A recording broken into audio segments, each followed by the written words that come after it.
মহারাজ তোমাকেও ডেকে পাঠিয়েছেন? আমি তো কিঞ্চিত বিস্মিত বোধ করছি। এমন আকস্মিক আহ্বানের কারণ কি হতে পারে? কারণ যাই হোক, মহারাজের হ্যাঁতে হ্যাঁ আর নাতে না বলতে হবে। সে তো বিলক্ষণ। মহারাজকে খুশি করতে পারলেই আমরা সুখী হব। ব্যাস ব্যাস ব্যাস, এই তো সার কথা বুঝে গেছো। চলো পণ্ডিত, তাড়াতাড়ি পা চালাও দেখি। ওহ, যারা এসব বুঝতে পারবে তারাই তো এসে পৌঁছলো না এখনো। কি জানে আর কতক্ষণ অপেক্ষা করতে হবে।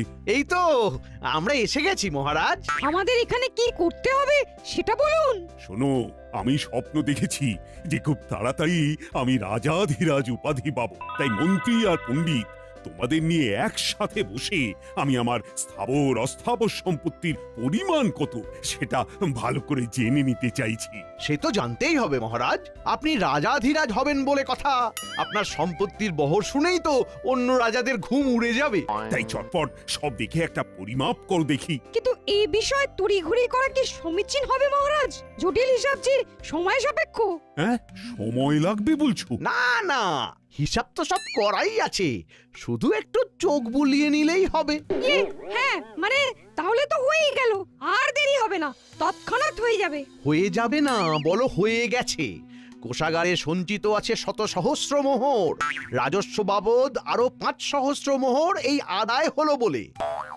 আয় ব্যয়ের হিসেব ছেড়ে স্থাবর সম্পত্তির দিকে দেখুন মহারাজ। কয়েক লক্ষ বিঘা জমি, প্রতি পরগনায় মহল, কোঠা বাড়ি, দিঘি, পুষ্করিণী।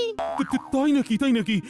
সব নথিপত্রে আছে বুঝি? এ তো কিছুই নয়, খুঁটিয়ে দেখলে আরো কত কি পাওয়া যাবে। অলংকার, গচ্ছিত সোনা, হীরা জহরতের হিসাব তো এখনো বলাই হয়নি। ও, তার মানে আমার আমলে শুধু কৃষ্ণনগরেরই উন্নতি হয়নি, তার সঙ্গে আমার ব্যক্তিগত আয়ও বেড়েছে। সাধে কি আর নবাব আপনাকে সমঝে চলে মহারাজ? মুর্শিদাবাদের নবাবের সমতুল্য যদি কেউ থাকে তবে তিনি হলেন মহারাজ কৃষ্ণচন্দ্র। সম্পদে ঐশ্বর্যে আপনি অতুলনীয় মহারাজ। বেশ বেশ, তবে শুধু এটুকুতেই আমি থেমে থাকতে চাই না, আরো আরো অনেক সম্পদ চাই আমার। নিশ্চয়ই মহারাজ, আপনাকে যে এক এবং অদ্বিতীয় হতে হবে। তোমার বাকি হিসেবটাও করে ফেলো, তবে আমি তোমাদের পারিতোষিকের ব্যবস্থা করছি। আমরা তো তারই অপেক্ষা করছি। না মানে এই যে হিসাব করছি। মহারাজের জয় হোক। তবে আজও যেন মনে হচ্ছে মহারাজ একটু বেশি খুশি খুশি আছেন।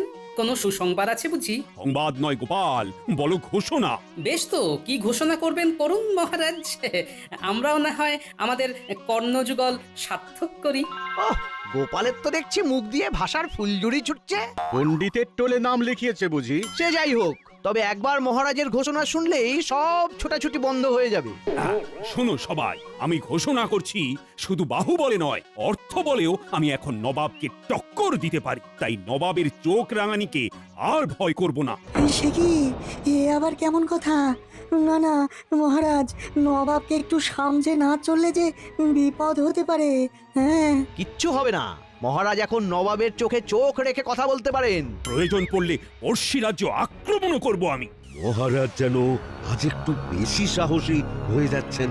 এমন মহারাজকে তো আগে কখনো দেখিনি।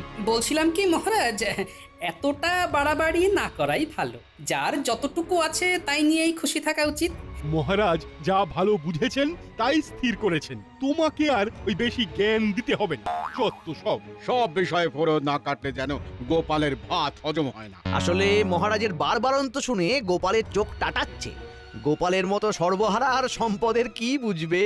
আমিও তাই ভাবছি গোপাল, তুমি বরং নিজের চরকায় তেল দাও। আমার ব্যাপারে তোমাকে আর নাক গলাতে হবে না। যেমন বলবেন মহারাজ।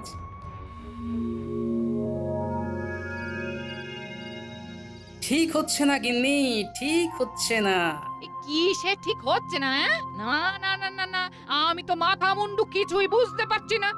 তুমি না পারলেও মহারাজ একদিন ঠিক বুঝবেন, তবে ততক্ষণে বড্ড দেরি হয়ে যাবে গিন্নি। দেখো, হেয়ালি করা বন্ধ করে আসল কথাটা বলবে।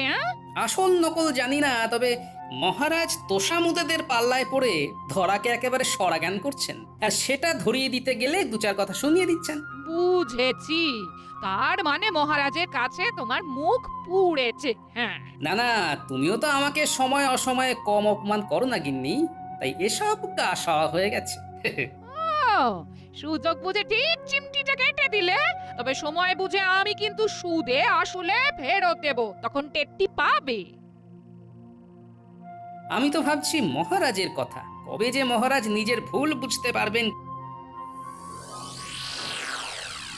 ব্যাপার কি মন্ত্রী, মনে হচ্ছে তুমি কিছু বলবে বলবে করছো কিন্তু বলতে পারছো না। হ্যাঁ মানে মানে মহারাজ, বলছিলাম কি যে নবাবকেও ছাড়িয়ে যেতে গেলে আপনার জীবনযাত্রার মান আরো উন্নত করলে ভালো হয়। তবে কি মহারাজ নিতান্তই ওই সাদা মাটা জীবনযাপন করেন? মহারাজ যেমন আছেন তেমনই তো ভালো আছেন, অযথা অন্যরকম কিছু করার কি প্রয়োজন? প্রয়োজন আছে বই কি, নবাবকে দেখিয়ে দিতে হবে যে মহারাজও কিছু কম যান না, তাই দামি আতর, সুগন্ধি, অলংকার সব লাগবে, আর সেখান থেকেই আমাকে সুবিধা মতো সরাতে হবে।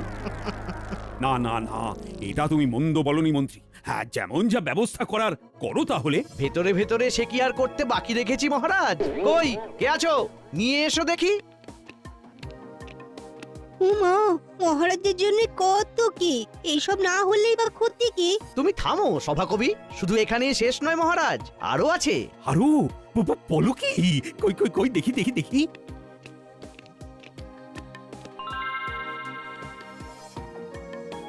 শুধু আপনার জন্য মহারাজ। না না, মন্ত্রী মশাইয়ের কাজে কোনো ত্রুটি নেই, সব ব্যবস্থা কেমন গুছিয়ে করেছেন। হ্যাঁ সে কি আর এমনি এমনি করেছি, এই তালে যা হাতানোর তাও হাতিয়ে নিয়েছি। না, এবার যেন ভেতরে ভেতরে বেশ একটা উত্তেজনা বোধ করছি, মনটা একেবারে চনমন চনমন করছে। তোমরা কি দেখছো মহারাজ দিনকে দিন কেমন যেন পাল্টে যাচ্ছেন, কেমন যেন অন্যরকম। এই মহারাজ আমাদের অচেনা। মহারাজের হঠাৎ যে কি হলো ভাই, আর যেন তাল জ্ঞান নয়। কিন্তু এইভাবে চলতে থাকলে মহারাজ বড় কোনো বিপদে পড়বেন। কিন্তু সেটা তাকে বোঝাবে কে? বোঝাতে যদি কেউ পারতো তবে সে একমাত্র গোপাল, কিন্তু সেও তো এখন এইসব থেকে দূরে, ঘরে একা একা বসে। হ্যাঁ, যতই সে থাক দূরে, মহারাজের কথা ভেবে চলো না গিয়ে দেখি কি করে।